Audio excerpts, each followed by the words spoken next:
My speech titled Taking Care of Our Own will cover three issues. First, I will speak on the broader geostrategic environment and its implications for Singapore. Secondly, I will discuss the point made by Deputy Prime Minister Gan Kim Yong over the Economic Strategies Review's mid-term update that GDP growth may not translate into jobs for Singaporeans, before discussing the budget announcements pertaining to AI skills upgrading and opportunities for our workers. Finally, I will speak about the fiscal position and call for more cost of living support measures for low and middle income Singaporeans and for families with children. The spectre of the Liberation Day tariffs loomed large over Singapore in April last year.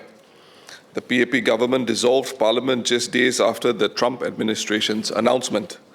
The political timing of the general elections was calculated to put the PAP in the most advantageous position, with tariff uncertainty serving as a rallying call for voters to back the tried and tested. Since then, however, there has been remarkably little information of the sectoral tariffs and their actual impact on Singapore. Despite the doom and gloom surrounding the Liberation Day tariffs, this PAP government begins its new term with what may be the greatest fiscal surplus any PAP government has seen in decades. The Trump administration has determined that the United States must rejig, reset, and in some cases dismantle key pillars of the international system that delivered decades of peace and relative stability in the Asia-Pacific. But the US nonetheless retains deep influence in the region through its military and economic ties with friends and allies, Singapore, Malaysia, the Philippines, South Korea, Australia, India, Japan, and others. Trump or no Trump, these links will continue to take significant priority and shape the strategic calculations of countries across the region. And as the US moves towards a more confrontational posture with China, temperatures in the Asia-Pacific have risen, and they look set to continue rising. The comprehensive electoral victory of Japanese Prime Minister Sanae Takaichi and the growing domestic political appetite for a more normalized diplomatic and military posture suggest that Japan's pacifist constitution, held for around 80 years, will finally be set aside. The prospect of Japan or even South Korea acquiring nuclear weapons to counterbalance China and North Korea is now closer to a probability and not merely a possibility. The increased militaristic signature reflects a regional circumstance unfamiliar to many middle-aged Singaporeans, and it remains a source of concern for them. Closer to home, recent hostilities between ASEAN neighbors, Thailand and Cambodia, remind us that regional fraternity and camaraderie do not guarantee peace dividends. The heightened security environment will keep the government fully occupied. But for Singapore, the challenge is not just about managing foreign policy, it is what these developments mean at home for our society and our cohesion. PM Wong's remarks on the back of Prime Minister Takaichi's comments about Japan's interests in Taiwan's security in November 2025 are a case in point. A notable number of online voices in Hong Kong and China, including some Singaporeans, raised concern that the PM's comments were insensitive towards Chinese sentiments. This points to something we must address directly. More needs to be done to engage Singaporeans, new immigrants, and citizens of all races alike in an interactive and open conversation about our national interests. Without that, the phrase national interests risks becoming a shorthand to shut down a conversation rather than to start one. We are a multiracial, multicultural society, not proportioned equally with a growing stock of new immigrants whose loyalties, understandably, will take time to root. In this context, building resilience in our psychological defense is more urgent than ever. The Workers' Party in Parliament, reflecting the political diversity of our people, looks forward to playing a positive role in strengthening that sense of home and our unity as one people. I have ended my last two budget speeches with a call to support our men and women in uniform. It appears that our cyber defense agencies have already tasted combat in their virtual trenches, even if that domain remains shrouded in operational secrecy. As in previous budgets, Singaporeans will know there is non-partisan support for the defense-related priorities in this budget. That consensus remains clear and it holds. Uncharacteristically, one of the most politically significant statements this year to date did not come from the budget, but from DPM Gunn at his January media interview on the midterm update of the Economic Strategies Review. The DPM observed that GDP growth may no longer translate into jobs for Singapore. What this does is to put every job-related policy, initiative, and scheme announced by this government into sharper perspective than ever before. For each, more so than before, Singaporeans deserve a well-publicized and detailed report card, one that distinguishes rhetoric about promises kept with measurable outcomes subject to parliamentary and public scrutiny. DPM Gunn's remarks on GDP growth also call into question whether 3 of the 4 national bonus components, partly used to determine total ministerial salaries, remain fit for purpose. If the progressive wage model is driving income gains for the lowest 20th percentile rather than productivity, how far should it constitute a criterion of the national bonus for ministers? Is the unemployment rate among Singaporeans still the right measure? Or has underemployment among Singaporeans become a more telling and fairer gauge to assess how much bonus ministers ought to receive? And if GDP growth will no longer reliably create good jobs for Singaporeans, should it remain in the ministerial bonus formula at all? Arising from this year's budget initiatives, I would argue that the national bonus should be anchored to one objective outcome: good jobs for Singaporeans in the age of AI. AI dominated this year's budget with the first of this term of government. Yet more than 3 years after ChatGPT changed the world, AI remains an enigma for much of our workforce and many of our businesses. I will make 2 subpoints. First, the budget speaks of employing AI to facilitate end-to-end business transformation. This is an ambitious ask. MNCs and companies like DBS and Grab have the resources to experiment, to sandbox ideas, and even to absorb failure. SMEs are not necessarily in the same position. For some of them, navigating AI to improve productivity is not just challenging, it can feel impossible. I look forward to the actionable strategies from MTI on the Champions of AI program, and specifically how SMEs will benefit from it.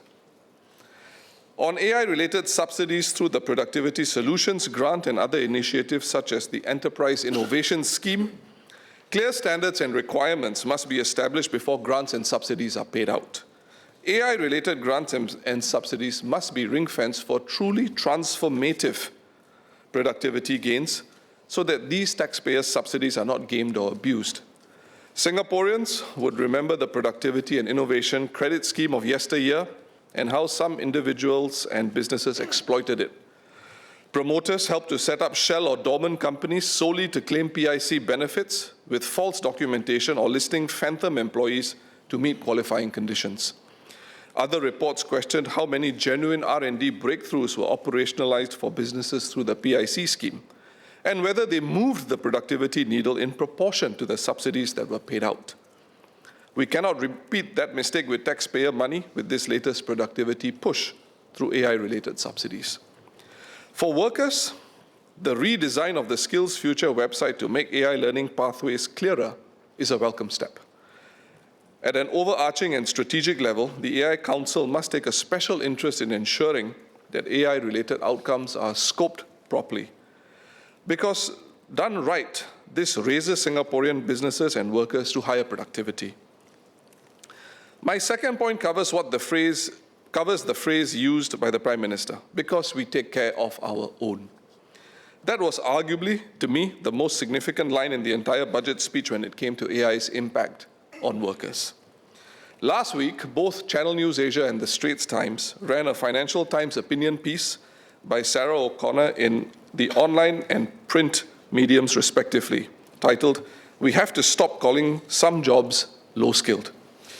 She wrote that nobody, not your teachers, not your parents, not even the OECD's head of skills analysis, knows which skills will be most valuable tomorrow. If that is daunting for our students and parents, one can imagine how it feels for a mid-career worker worrying about the next mortgage payment and their family while trying to retrain for a world that appears to constantly shift beneath their feet. There is an age-old problem that manifests itself. Workers take up courses, earn new certificates and qualifications, but still find jobs hard to come by. Compounded with that now is the requirement to master AI. With the merger of Workforce Singapore and Skills Future into one agency, there is an opportunity to improve one-stop support for our workers, especially for those who have been retrenched or displaced, steering them towards areas of real opportunity, not just available courses. I note the MCCY Minister's comments about greater public sector involvement in supporting job placement for workers at the media interview on the midterm update of the Economic Strategy review some weeks back. I welcome that and look forward to seeing developments in this area. On that note, the Ministry of Manpower should present a report card on the Job Skills Integrators initiative announced at Budget 2023.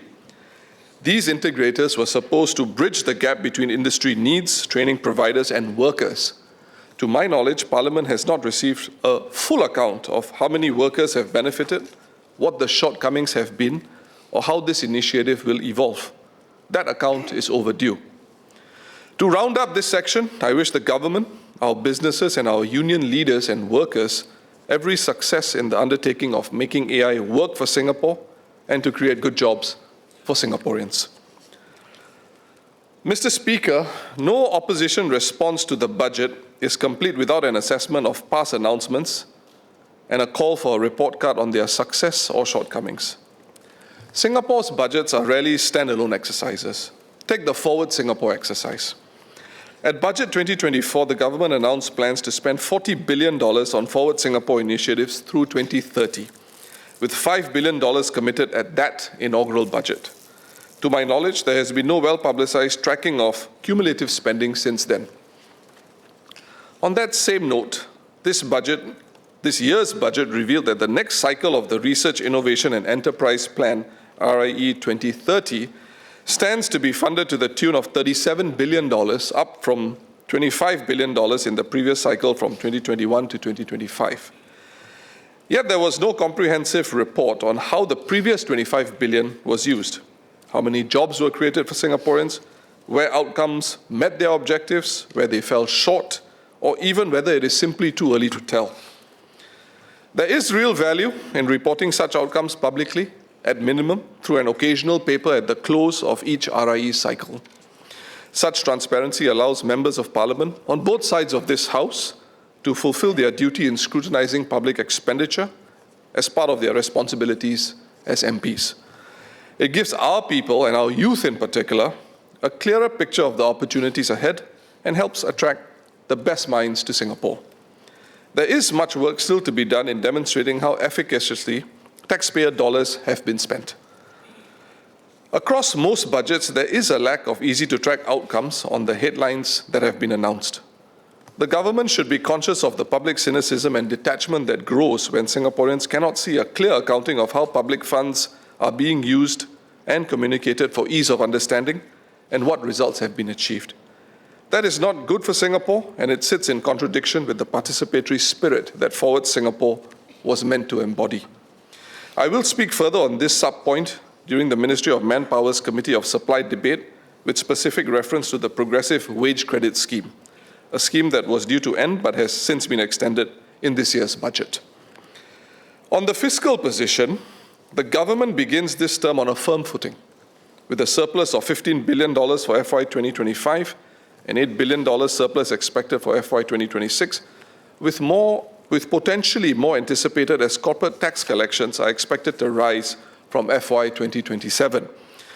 These surpluses already far exceed the $2 to $3 billion or thereabouts in additional revenue that the GST hikes of 2023 and 2024 were supposed to generate.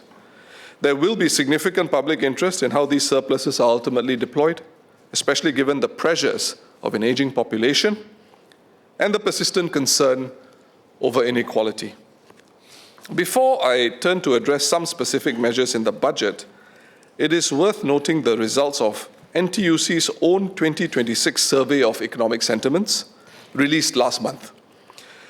The findings are instructive The top concern cited by 37% of workers was wages not keeping up with the cost of living.